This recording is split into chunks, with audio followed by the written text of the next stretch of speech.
In review, Monday, May 6th, 2024, at BM Claflin. Hi, Dave. Excited for Masters semifinals this week. Can you tell us who programmed the workouts? CFHQ, Legends, or both? Thanks. There's definitely, we work together on those. So, collaboration between the two for this stage. So, excited to see those hit and excited to see you guys tackle them. At Extremis 1978, what's up, Dave? Complete my level 1 online today. Wanted to extend a thank you to you and HQ for still providing the flexibility to the athletes and be able to get it in. Shout out to Ricardo Rivas for taking time away from his family on a Sunday morning. VL1 online, cool course. We created it during the pandemic. Basically, we, as everything was shutting down, Greg said, hey, let's stand up an online course. So a bunch of us went to the Santa Cruz office at the time, flew in some trainers, brought in our media team, and over the course of a few weeks, maybe even a week, filmed the lectures and then put it in a format to be able to disseminate it via an online platform. And it's been in place ever since. And it is a really good option if you're not able to go to a level 1 in person, which is still the better expression of the two, clearly, because you get the hands-on, the work with a coach, and they actually teach you the movement and give you feedback. But if you're not able to go to a level 1 for whatever reason, they're not in your area or the timing doesn't work out for you, the OL1, the online level 1, is a great option. Thanks for the comment. Glad you enjoyed it. At Ali Schultz 3751, are you going to be doing Amanda this year at the games? I'm pretty sure it was done the first year in Carson and the first year in Madison. Just curious if you're going to keep the tradition alive. That's a really good question. And Amanda was a games athlete here at the ranch, and she ended up having cancer and passed away right before the games in Carson. So we decided to create a workout in honor of her. And Amanda it was the structural nature of that workout was inspired by Fran, but kind of this evolution of the movements and the weight, meaning instead of chest to bar pull up, we wanted to go with a more complex movement, the muscle up, and then instead of a thruster, a little more complex movement again in the squat snatch with a heavier weight. So, really good question. At Goodwill Racing, hello, Dave. Thanks for taking the time to answer our questions. I have a double for you. How do you feel about the semifinal workouts being leaked? How did Hiller get the leak? Thank you. Will. That's A and B. So, question A, how do you feel about the two of the semifinal workouts being leaked? Within 30 minutes of the workouts being leaked, our team had sent us a list of 51 people who, up to that point, had known the workout and the dates they were told the workout. And so you got to remember, the semifinals start in a couple weeks, and there's a point we had to pick to let semifinal organizers and their teams, and also some of our staff. I'm sorry. Not our staff, but some of our contractors who run other aspects of the event, media, etc., for us know. And a large cohort of those people, the 51 people on that list, were not CrossFit HQ staff. They were event organizers, and they were also contractors. And they all had essentially, of that 51, been read in within the last week or so of this of that date of when it happened. So I'm not saying it's any of them, but I am saying there were a lot of people at that point, due to the mechanism of how we're conducting this event. They had to know these events coming up in a few weeks because they're running the events. So in that environment where a lot of people outside of our control, essentially at that point, even though they all signed NDAs, etc., the chances for it leaking were way higher. And we knew that going in. We knew with this format and with this model where we're going to have a large amount of people being read into the workouts weeks ahead of time, that it was a possibility for it to happen. So not the end of the world, not ideal. Also, very much, it's another one of those things that's gone on this year where it's like, okay, think back to this next year. when people see how things are playing out and the changes we're making, and you'll even see some of what's going on now. It's like, well, yeah, now next year, because of the way they're doing things differently, potentially, these type of things are not a concern. So it's frustrating, this and some of the other things that have gone on, but it'll all make sense in regards to decisions we make for the future, having had this even happen, to why we've done stuff like that. How did Hiller get the leak? I don't know. He also didn't have it.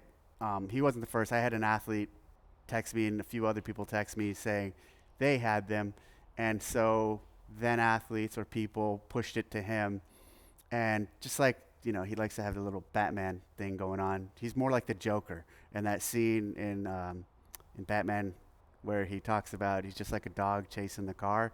That's Hiller. So someone else ended up texting me and asking if I was upset that Hiller leaked him or posted it. And no, at that point, by the time he did it, a lot of people, it had already really been leaked. So Hiller wasn't the leak, but he did amplify it, which, whatever, I don't care.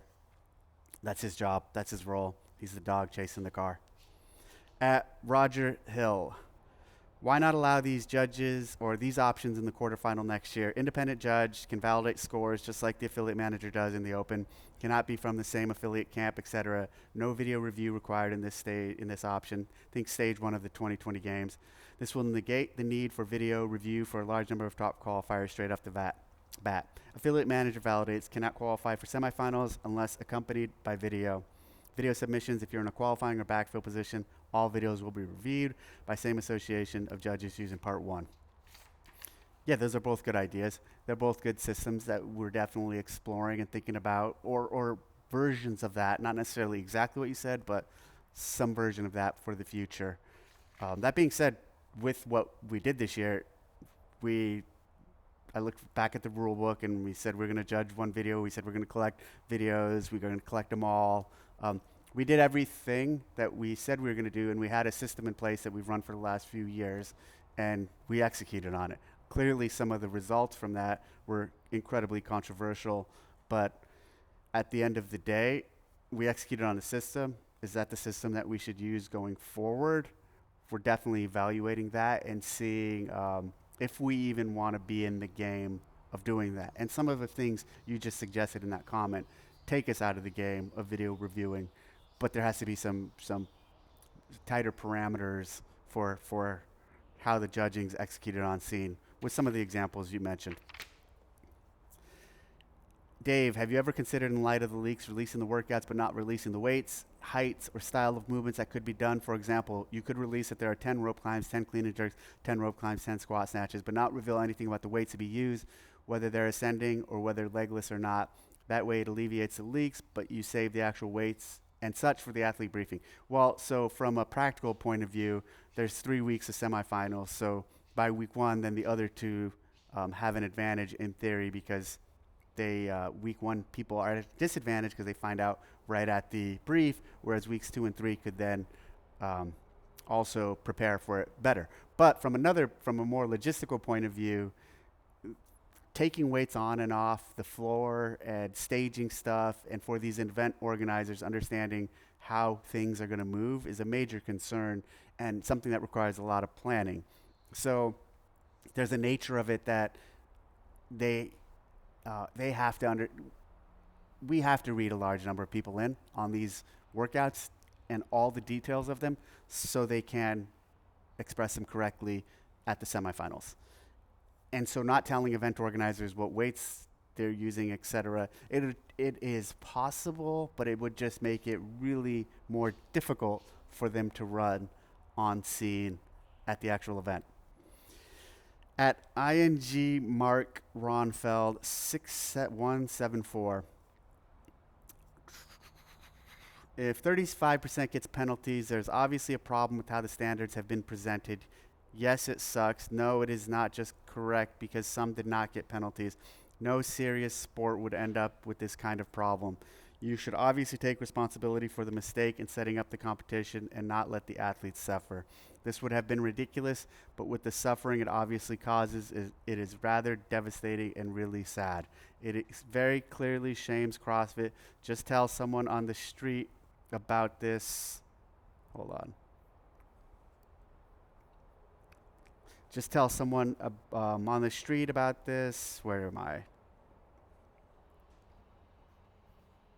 And ask what they think about it. I really like CrossFit, but not this. These are so rigid and fixed, and final penalties, crushing down on very, very unexpected athletes, destroying so much for them, and giving us a less good games as a further consequence. So frustrating. I might, of course, be uninformed, wrong, and emotional, and whatnot, and totally wrong, but it really makes me uncomfortable to see this happening. So saddening. Well, you're definitely emotional, that's for sure.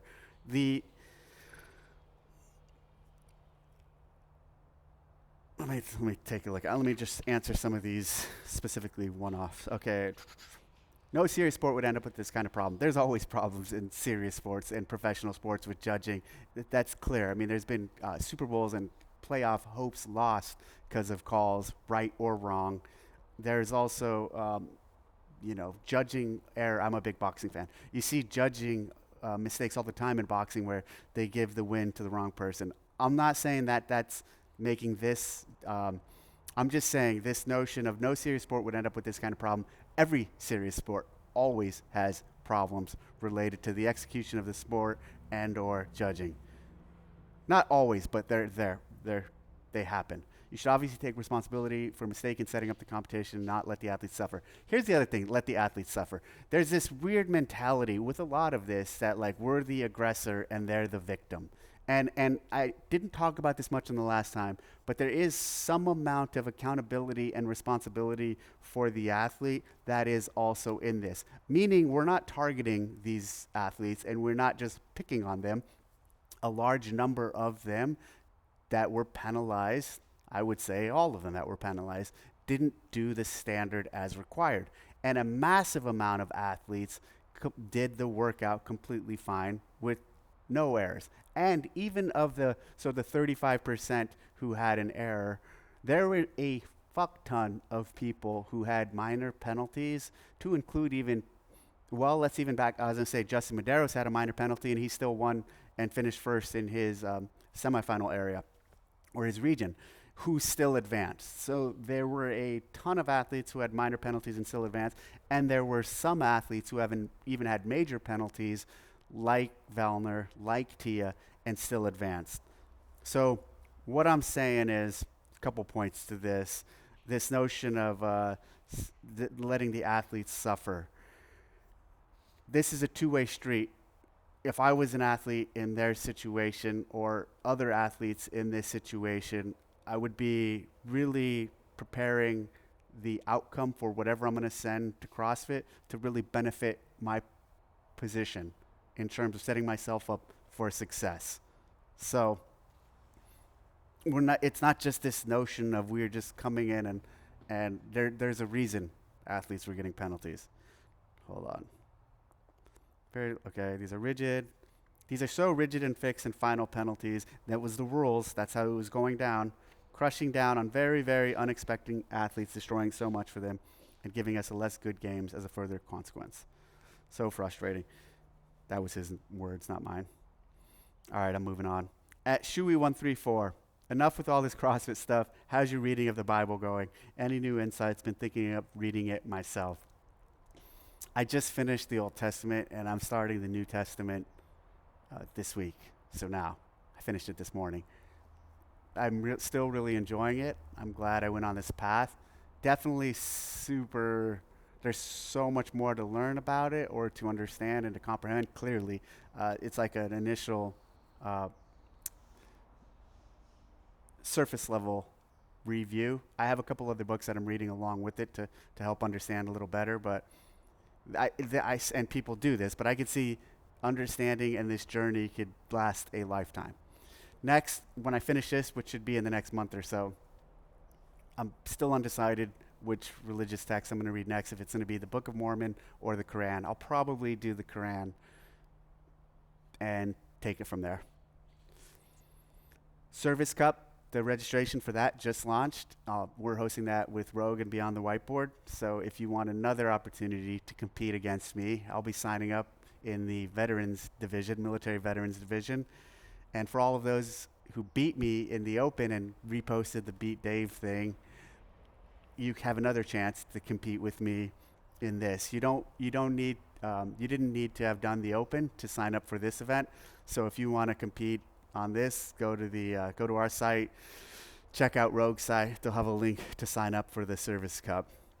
As far as the Beat Dave thing goes, I'll tell you what. So this year, I've told this story before, but I'll hit it again. Going into the Open, I had trained just kind of casually, not with any close attention to performance as I have in the past. Once I was in the Open and realized I might make quarterfinals, I got really excited about training hard for the rest of the Open so I could make quarterfinals. Once I made quarterfinals, I continued to train hard, and I went into quarterfinals pretty much at a disadvantage from where I'm normally at because I wasn't well-rounded to what I should be. I had some big gaps that I know I have because I don't train like this as much anymore. I'm not as concerned with some of the pure CrossFit performance because I kind of bias towards longer distance stuff. But I will say this, through all of this, I am going to really prepare for the Open next year. And so for those of you who did beat me this year, be prepared for a different outcome next year because I'm coming in ready to rock and roll in the Open next year and then quarters and beyond. Not beyond like actually advancing, but just doing much better compared to myself and some of you who beat me. Semifinal tickets. So go ahead and try to get out to one of our semifinal events here in North America or around the world if you can. Check it out. And then age group semis are starting this week.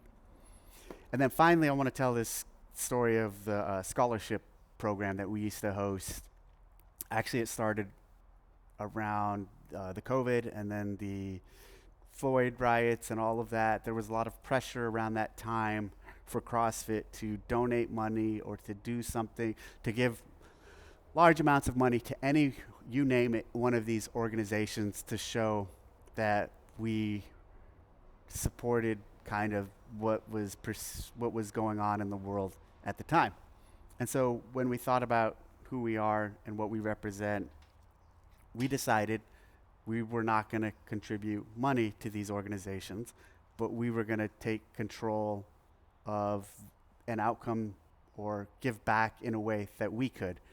And the way we chose to do that was we were going to start this program called the Scholarship Program. And it was essentially giving level ones to areas where people typically couldn't afford them, specifically for youth. So underprivileged youth, and conducting courses for them for free. And working with local communities to determine local CrossFit gyms or other people in the community who have worked with underprivileged youth and identifying where to go. So the first one we ever did was for a group of kids in Atlanta.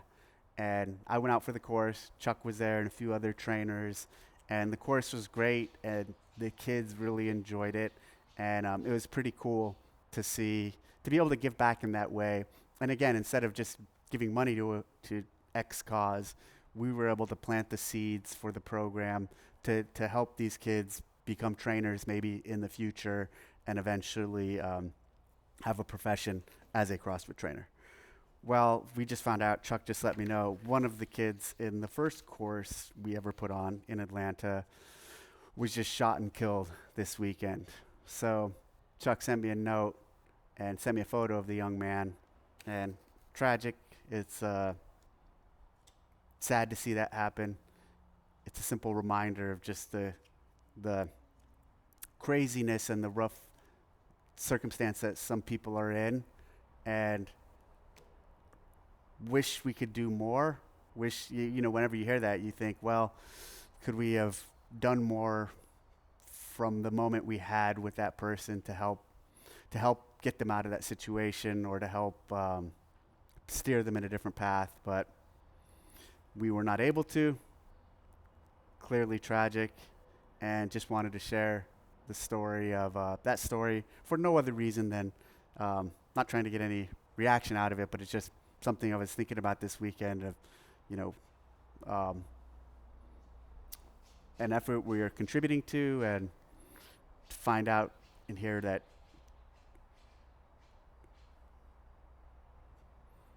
we lost one of those kids. It was it's just interesting. And again, no, there's nothing, not even asking for anything out of this, like sympathy or anything. I'm just sharing a story. That's what I do on these weekend reviews. So just sharing a story and processing it as I talk through it. So thanks for listening. That's it. Talk to you guys next week.